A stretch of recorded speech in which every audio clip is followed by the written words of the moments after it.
linked to a culture in the organization. And Tim, we'll shift a bit, but I think this sort of culture of innovation, how do you promote that? What have you seen? I know you've got some great case studies. So why don't I turn it over to you?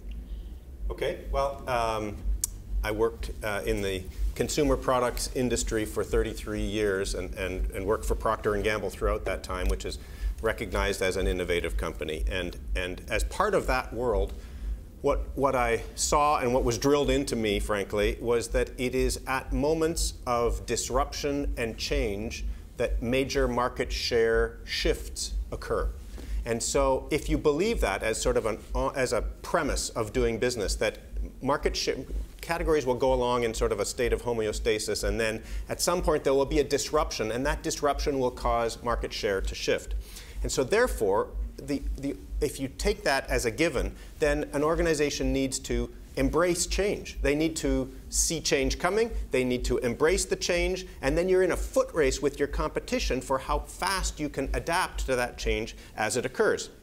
And so you begin to have an organization that sees change as an opportunity to take share. And you want to seek to be the disruptor in an industry. To be the disruptor because to stand still is to fall behind. That's the basic premise of a company like I worked in. So if that's the case, then to do well, you need to be out there looking for the business insights, the consumer insights, the customer insights, the new technologies that you might apply to your business so that you're at the leading edge of uncovering those insights and capitalizing on those insights in your business. And it might be a new way to think about a category. It might be a new way to think about a distribution system.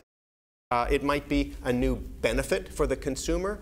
It might be some new chemistry to put inside of the package, new delivery system, new channels of distribution, new, more convenient package, and so on. So an example might be, a brand like Tide we sort of own the new and improved.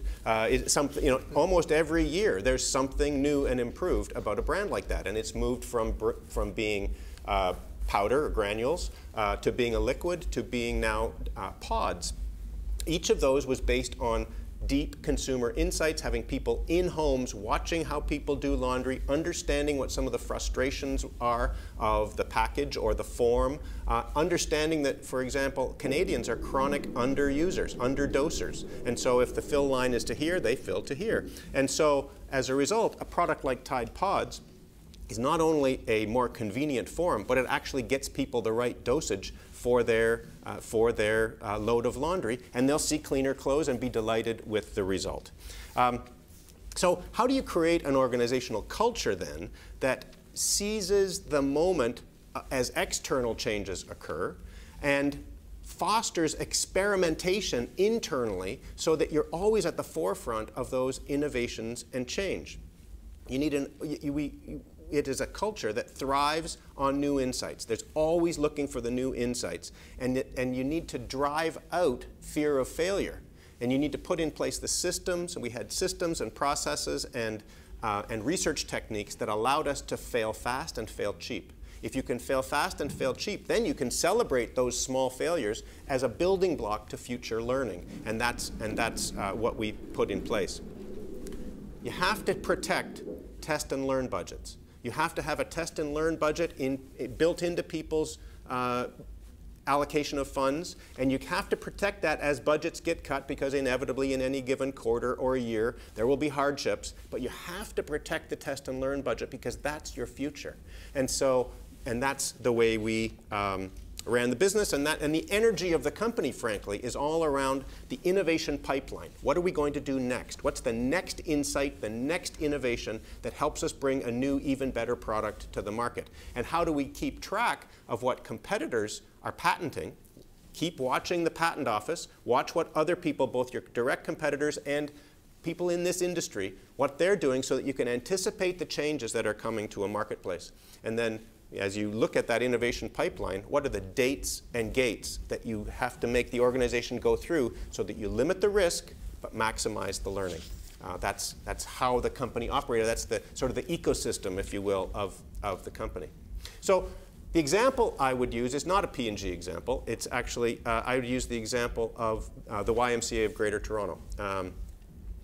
As a board, the focus of our discussions was about how can we reach more people. Now, the YMCA of Greater Toronto already reaches about 500,000 people per year. But we said, okay, but what we've got is a wonderful success model. We know that we have a positive influence on people when we reach them, so how do we reach more? And that was the discussion that was happening at the board level.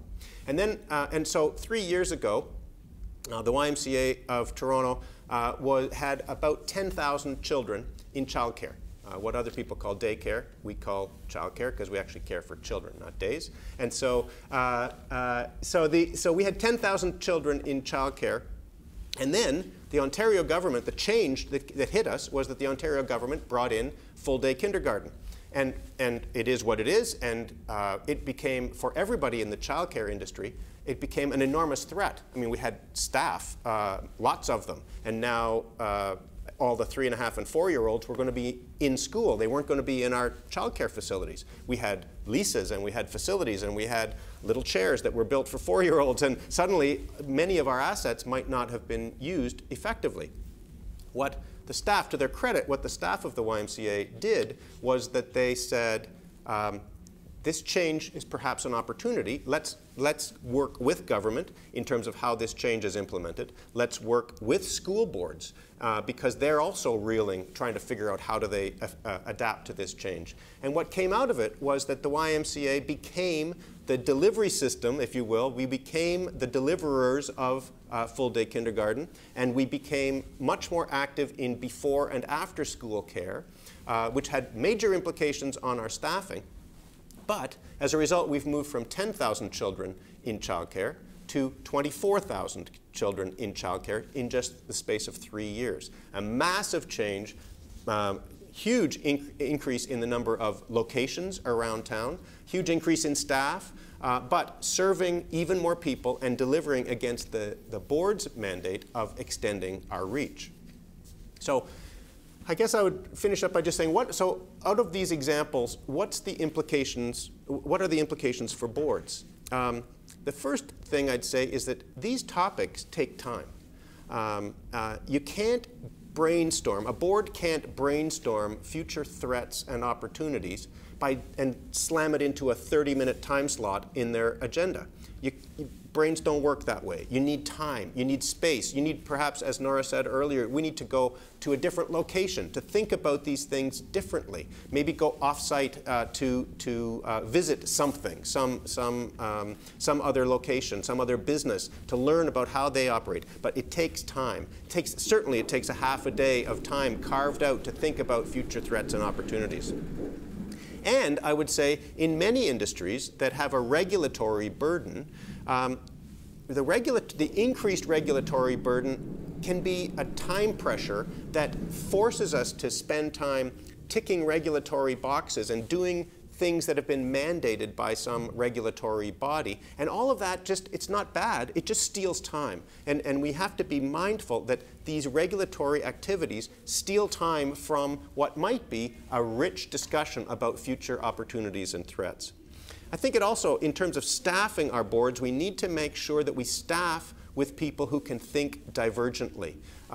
There's a lot of board work is done on convergent thinking, focusing on what the one thing is that we have to do and prioritizing.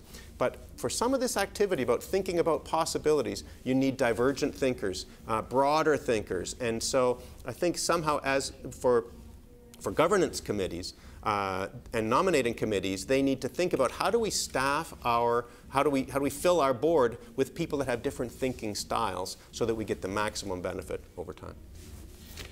So I want to pick up just around the theme, and once again I mentioned lots of not-for-profit directors out there. Many obviously sit on private boards as well as not-for-profits. Michael, you talked about some of the changes over at the Royal Conservatory of Music. Tim, you talked about what's happened with the YMCA. I know collectively there's a lot of hospital board experience here, but just For that community out there, between kind of compare and contrast between the private sector, what are the things that you think are really needed on the board for those type of organizations? Obviously, a lot of the same concepts, but what are a couple of key differences that you think are important to stress for our MPO audience?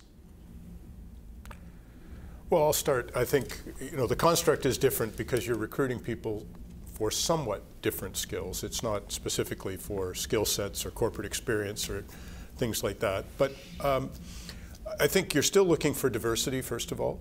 I think that's a consistent theme across all boards. You need to be reflecting the community you serve, and I think that's as much an issue in not-for-profit as it is in the corporate world. Clearly, you're looking for people who have affinity and capacity. It's affinity for the organization and its mission, and its capacity to help the organization, because the one great shortcoming for not-for-profits is you simply don't have the depth of management or the ability to go out and hire consulting help or anything else of that nature, just because of the financial constraints that exist in that space. So having board members that have relevant skills to contribute is something that's really important. And then it is much more of a collaborative type of environment, I find, because you're working much more closely with management, and you are tending to stray closer to the borders between operational and governance. You're certainly partnering with key members of your management staff to do certain things, and I know from my own experience, I do a lot of calling for donations and things like that, very operational. So, and then I guess the final point would be the definition of capital in not-for-profit is actually a donation.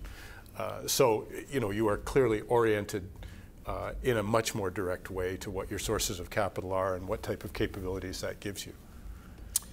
Tim or Nora, I don't know if anything else to add on that. No, I mean, I think the diversity of board skills is just the same in non-for-profits. I think, to your point, because of volunteerism, you invest more time, and it's a community that you care deeply about if you're on that nonprofit board, that the line may be grayer because you're spending more time involved in helping and sharing your skills.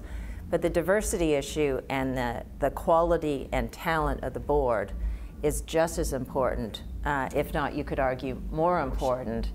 If I think of hospitals, on the technology theme here, the need for innovation and the need for investment in technology is huge in hospitals, right? The whole shift in surgery to more orthoscopic, and the need for simulation centers, both for training and for safety purposes, to use it as a health and safety aspect. And the investment in data analytic capabilities is huge with the new ways that hospitals are being funded and billed. And the tension there is to make sure that you've got the focus on patient care with very limited budget that they all want. And yet they need to invest in technology, they need to invest in new capabilities. And a board is, and the skills resident in all those elements we've discussed are incredibly important in those situations. I'm going to shift gears back to, we talked about culture and building a culture of innovation. And Tim, I was interested, I mean, P&G is a large company, but to the extent you have a large company, often associated with some bureaucracy in the organization, and even smaller organizations that are sort of set in their way. There's no change. It's worked well in the past. Why would we change? How do you go about actually, as a director, promoting a culture of innovation? How do you check if it's there, if it's actually there, and how do you promote it? Because you need to have that connection through the organization. Yeah, I think a big part of it is attitudinal, from top to bottom in the organization, that is yearning for the next breakthrough that can help us, that can help the company succeed. And I think it's an attitude that says, if we stand still, we will fall behind. And therefore, you've got to be searching for the next idea that can propel the business further. And I think as a board member, you do get a measure of management attitude, the way they think, and you need to be looking for that attitude of embracing change. I also think you need to be supportive of management, right? If every time management comes in with a new idea or an investment request and they're slammed by the board, right? That's not going to create a very externally oriented or innovative culture. I think the other thing that I just want to challenge is innovation doesn't need to be organic, right? You've got a build, buy, or rent option or partner option out there.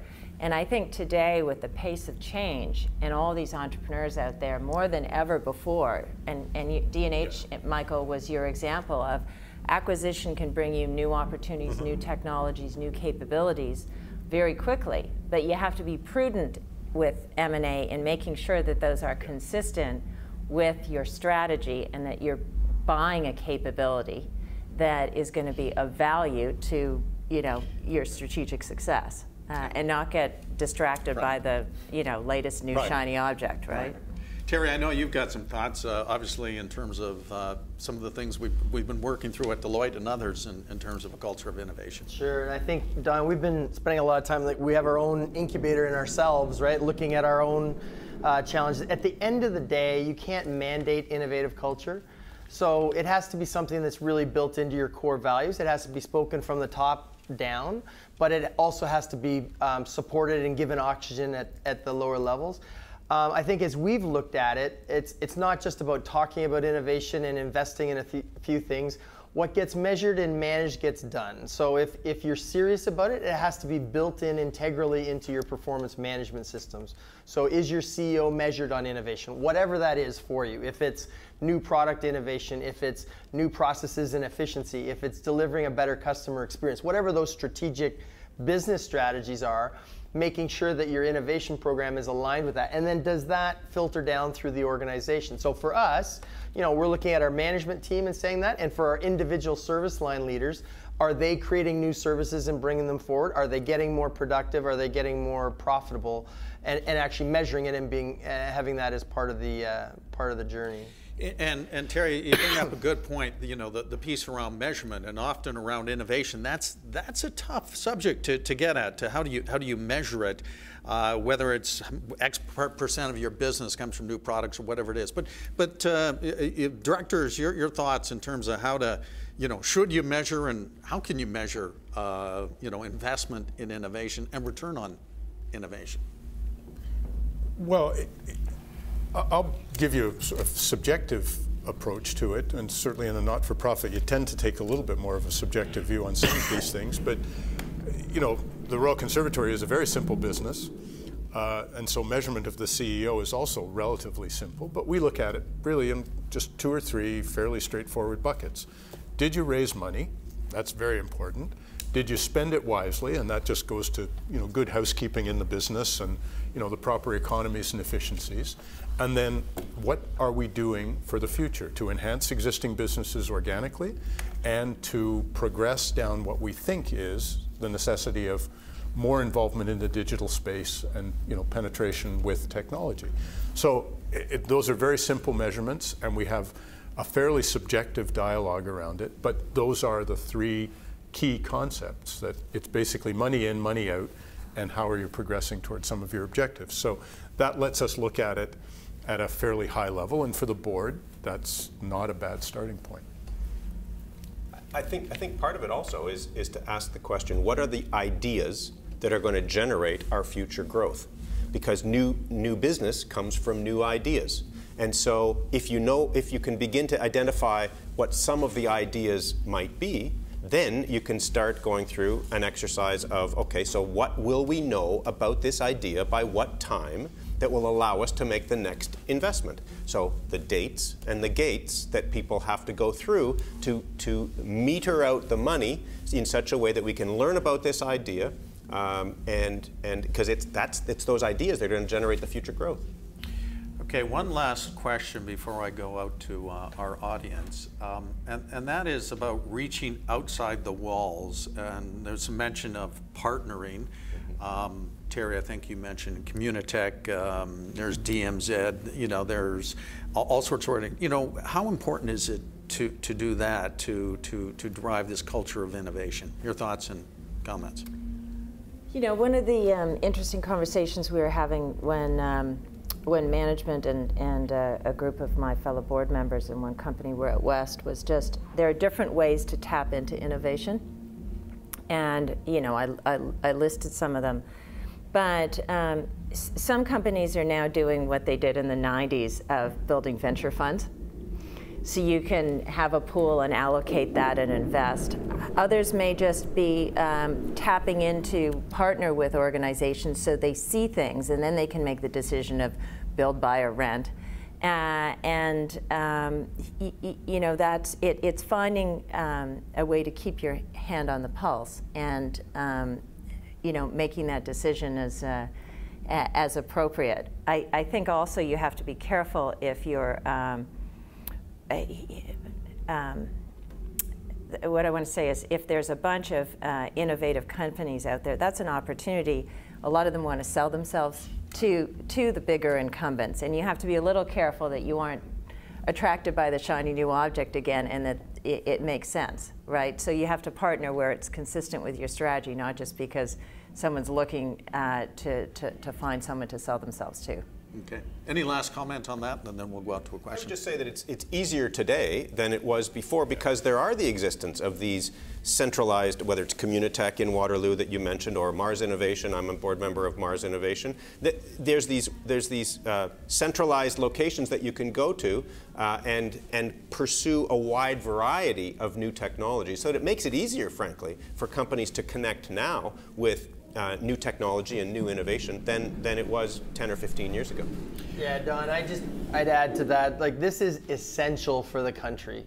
The connection between the large corporates and the groups that are driving our economy and the startups that are evolving. We're great at creating startup companies, but they need to be connected with the large corporates. So to your point, Tim, whether it's Mars or Communitech or DMZ, or if you go out east, if it's Propel ICT or Notman House in Montreal, or Wavefront all the way out in Vancouver on mobile technology, we absolutely need to be learning from the startups, and the startups need to be getting some help by the corporates to take their technology to market. When I travel the country, what I hear from the startups time and time again is they can sell their product in Scandinavia or India or China faster than they can sell it to Canada, and we have to change that if we're going to grow them faster and if our large companies are going to evolve faster. So there's a good message in terms of making the connections beyond the boundaries.